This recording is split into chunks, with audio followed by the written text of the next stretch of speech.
My name is Wyatt. I am 21 now, but this story happened last winter when I was still 20. I am an urban explorer and nature photographer. That is about as much detail I'll go into about myself because I don't want anybody coming after me if they find out what I've seen. I know I will never forget what I saw, but I can't risk telling anyone that I know. I am not currently under any immediate danger, but there are too many unknowns. Back in early December of last year, I was looking through Instagram and saw some shots from an abandoned factory in Germany. This place was so perfect, it was rusting and old, but still kept the same structure and shape as when it was in use. Some of the pictures were breathtaking, mountain views through decrepit old windows, things like that. I screenshotted and reverse image searched one of the pictures from Instagram and found a place in Germany. There was no name for the factory anywhere I looked, but I kept seeing that the town it was in was called Westchen. I looked it up on Google Earth and saw that it was in a mountainous region in northern Germany. As I swiped through the images on Google, one article stopped me. It claimed that the factory was going to be demolished in April of next year, meaning it would be gone in just a few months. I was feeling impulsive and excited, so without thinking I Googled flights to Berlin. Looking back, I wish my phone would have died at that very moment, anything to stop me from looking at flights. I would do anything to go back and make me close that tab. However, I found one flight leaving from my airport that Wednesday. It was only $600. I was just about to buy the tickets when I remembered that my friend Bryce, not his real name, was looking for somewhere to go for winter break. So I called him up and told him that there were tickets to Berlin for $600. I wish he would have talked me out of it, but instead, he was all over the idea. Later that afternoon, we both bought our tickets and planned to leave on Wednesday. Adrian, also not his real name, was also coming with us, but was going to leave early on Saturday to go see his family in Poland. Me and Bryce made plans to go to Westchen on Sunday and look around there for a few hours. So when Wednesday came, I packed up all my stuff: camera lenses, SD cards, respirator, flashlights, clothes, and met up with Bryce and Adrian. We took an Uber to the airport and quickly boarded the plane. Honestly, I don't remember most of the flight. I think I slept through most of it, but finally, we arrived in Berlin. Honestly, for the next few days, it was just a normal vacation, nothing but sightseeing and doing basic tourist things. On Saturday, we said our goodbyes to Adrian and he left for Poland. That night, I made sure to get all my stuff ready for the next morning. We had a 2-hour car ride from Berlin to Westchen. I was hoping we would get there around 2 in the afternoon and explore until about 8 that night. Playing it back in my head, I remember every little detail of that day. I remember the sound of my alarm, the excitement of waking up that day, the feeling of seeing all my stuff packed neatly on the floor next to my bed. We got up and had breakfast in the hotel lobby before walking to the car rental place. We picked out a blue Chevy from the lot and the guy gave us the keys. I spent the next few hours driving through the green rolling hills of Germany until we finally got there. I felt nothing but excitement when we finally got into the town. I remember just driving and looking around for a while until we saw it there, clear as day, the abandoned factory. It sat at the bottom of a tall hill, in the middle of a bright green field. The mountains were in the distance to the east opposite the factory. I started looking on Google Maps for a good place to park in order for us to walk there. There was a large parking lot next to a self-storage place that was only about a quarter mile from the factory. I pulled into one of the spots and looked around for people. Should be good, I told Bryce as we got out of the car. I grabbed my camera bag, my flashlight, and my respirator out of the back seat and put it all on. For those of you who don't know, a lot of old buildings were built with toxic materials like asbestos, so it's just safer to not even risk it and wear the respirator. We began walking down this old cracked asphalt road that has grass and flowers growing through it. It led straight to the factory, which I remember finally having a good view of. It was brown and rusted, but still beautiful and majestic. It had plants growing in it like it had been retaken by nature after the people left it. After a little walking, we reached a tall chain-link fence that was locked, but there was no barbed wire on top, so I considered just jumping it, but instead, I decided to look for an easier way. After walking next to the fence, I saw part of it had been knocked from the metal frame by somebody else. We pushed the metal out of the way and just crawled through it onto the other side. Now we just had to get into the factory. It was already clear to me that the main entrance wasn't an option. It probably had motion sensors anyway. I was looking around when I spotted it, a broken window. It was only about 10 feet off the ground, so I asked Bryce to help me up. He hoisted me up and I grabbed onto the windowsill. I pulled myself up and through the window frame, pushing aside the broken glass as I did so. I pulled Bryce up through the window and we both jumped down on the ground inside the factory. Now I say this thing was massive. I mean massive, like probably the biggest single room I have ever seen. It had so many levels and catwalks and bridges. This place was a gold mine. I immediately got on my camera and put on my 16-35 lens and my best flash. I also put in a new SD card just in case. We walked around the ground floor a bit, mostly just looking up at the ceiling. I took one picture of all the catwalks and bridges, leading up to a crack in the ceiling letting sunlight through. We went up one of the staircases onto the second level. There were a ton of generators and turbines all over the place, with a thick layer of dust and rubble covering them. I took some pictures on this floor, but we quickly moved up to the next floor. It was more of the same stuff, but still beautiful. I walked to the edge of the floor and looked over the small balcony-like platform we were on. I immediately felt dizzy looking all the way down to the ground level. I'm used to that kind of stuff, I just didn't realize how high up we were. We climbed up the stairs to the next floor when Bryce told me to look at the mountains out the window. That was the shot from Instagram that I wanted. I adjusted my settings and snapped the shot. I checked over them just to make sure it was good because that's pretty much the reason I came here.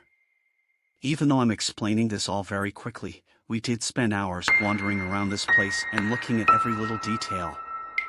We eventually got to some sort of control room.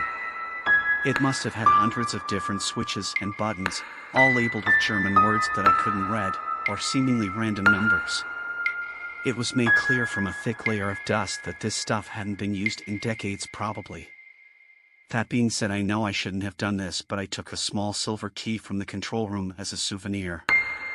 We left the control room and saw a ladder that went up at least 2 stories. It led straight up onto the roof of the factory. I hesitantly decided to climb it. Bryce said he'd do it if I did it first. The ladder wobbled from side to side as I hesitantly climbed up the steel bars.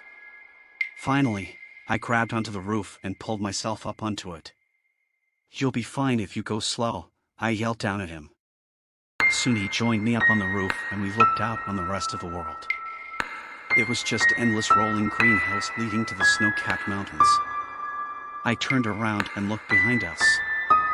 I realized that the hill behind us was taller than the factory itself. If we could get to that hill before sunset, the picture would be unbelievable.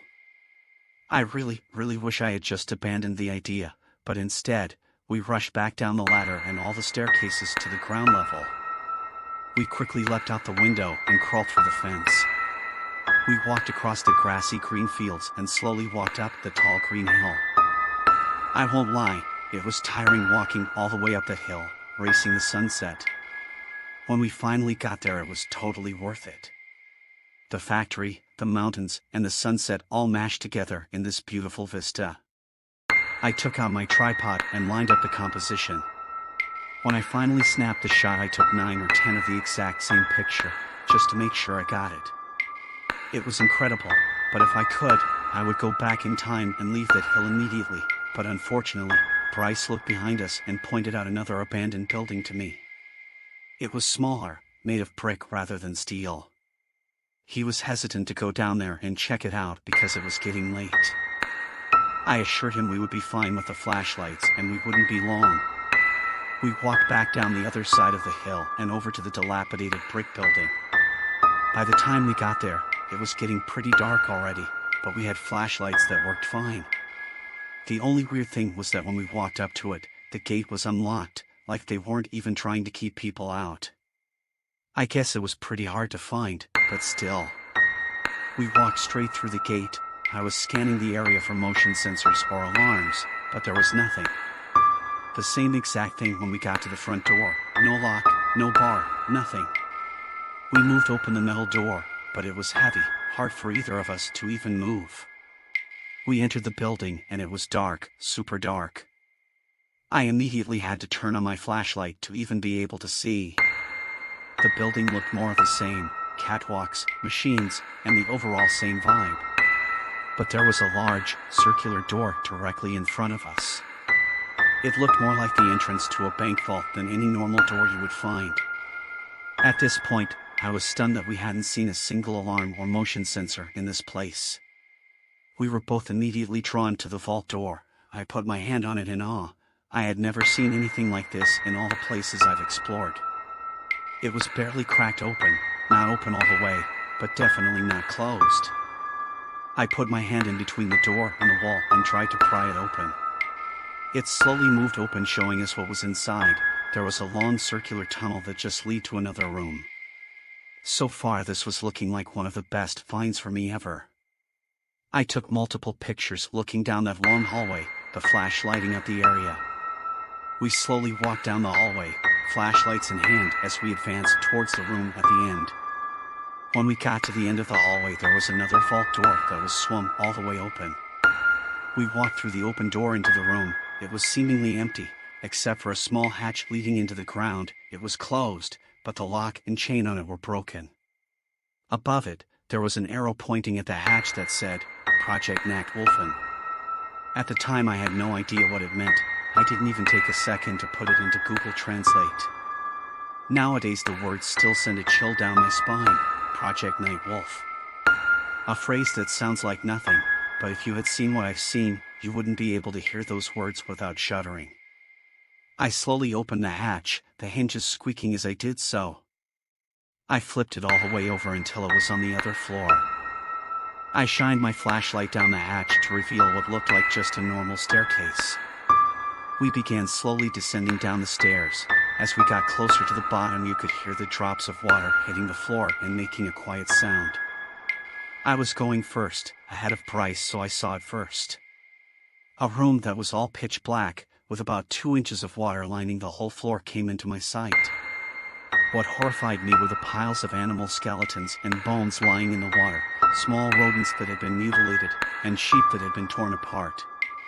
Some were just the skeletons, but others still had decaying, rotting flesh, but it looked like they had been ripped apart, some of them torn perfectly in two. I struggled to hold back my vomit as the smell hit me. I was firing off my camera flash, taking pictures all around us, when I spotted another door just ahead of us. I remember Bryce telling me we should just leave, but I wanted to get to that last door. The room was made out of cement.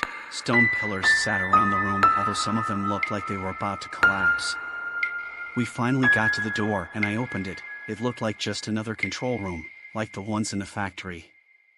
The thing that was different though was there were swastikas on a lot of the equipment and walls. Not ones that had spray painted on by some kids, but real looking ones. It was as if this place hadn't been touched since World War II. I looked around at some of the buttons and stuff until I saw a journal. I opened it to find that unsurprisingly it was in German. But I stuffed it in my pocket to take home. Just then I heard the sound of broken glass, not like somebody dropping a wine glass, but like an entire window was just shattered all at once. I immediately turned off my flashlight and Bryce slammed the door behind us. We both knelt down, breathing as silently as possible, not wanting to know what that sound was. Thoughts rushed through my head, possibly a bird, a mountain lion, but neither of those were even possible. We sat in that room for about a full minute until I realized that it was probably just because of how old this room was. Some structural error or rotting metal probably caused it. I worked up enough courage to go out there.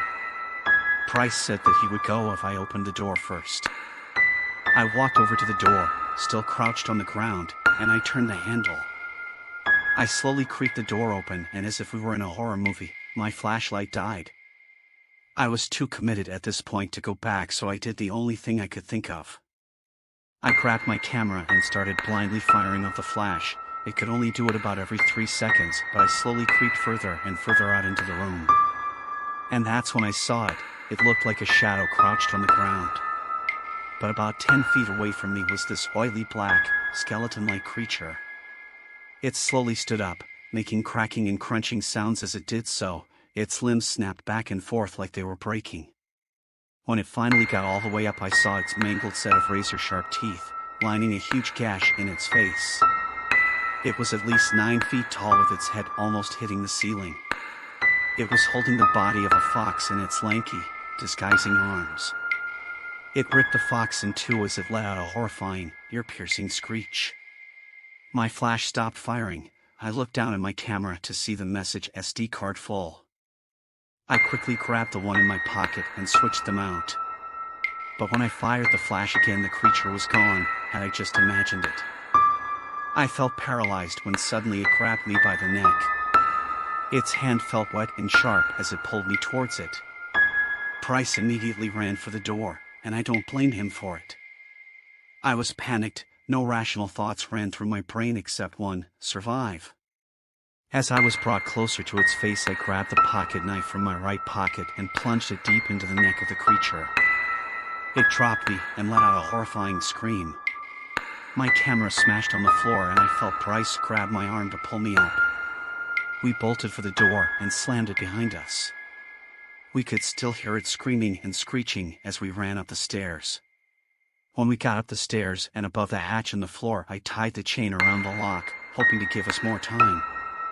After that, we just sprinted back to our car. It was pitch black by that point, so when we got in the car we sped off and didn't look back for a second. It was a very silent car ride back to the airport. We got on an earlier flight back home and left that night. We didn't talk about what happened until we got back home. I didn't leave my room for the rest of that winter break. If it weren't for the journal and the pictures, I would have thought that I dreamt it. But no, the pictures showed the disgusting creature exactly how I remember it. I'm actually glad I switched out SD cards, or I would have no pictures of it. I won't post any of them here, mainly because I don't want people finding this place and making the same mistake I did, but I will post a section from the journal that I was able to translate. Most of the journal is illegible, but I could make out this small section. Our tests have not been getting better. It has become even more violent, no longer eating the rabbits, but just tearing them apart. Nobody here wants to get into the cage with it anymore because of the fact that it seems to find joy in destroying the animals. Also the screaming. I will not forget the screaming until the day I die. March 24th, 1942.